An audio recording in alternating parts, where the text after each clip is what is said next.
శనారతి మిత్రమా, అందరు ఎట్లున్నారు? మంచిగా ఉన్నారా? అయితే ఈ రోజుల్లో సమాజంలో కొంతమంది తల్లిదండ్రులు ఎట్లున్నారంటే, నా కొడుకులు బతకాలి, నా బిడ్డలు బతకాలని వాడిని ముంచి వీడిని ముంచి కోట్లు సంపాదించి కొంపు లోపల పెడుతురు.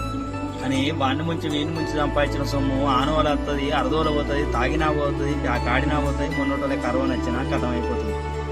కాయ కష్టం చేసి కైకలు గమ్మడి చేసి కాళ్ళు రెక్కల మీద చెమటడిసి సంపాదించిన సొమ్ము పిల్ల పిల్ల తరానికి కుదుట పడుకుంటుంది. వాడిని ముంచి వీడిని ముంచి సంపాదించిన సొమ్ము ఆనవల వస్తుంది, అరదోల పోతుంది.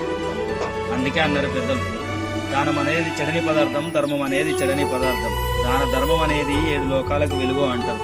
మానవుడై పుట్టినప్పుడు ఎంత సంపాదిస్తావో అందులోపల ఎంతో కొంత దానం చేయాలి గాని వాని కడుపు వీని కడుపు కొట్టి సంపాదించిన సొమ్ము సొమ్మే కాదు, పిల్ల పిల్ల తరానికి కొడుతుంది.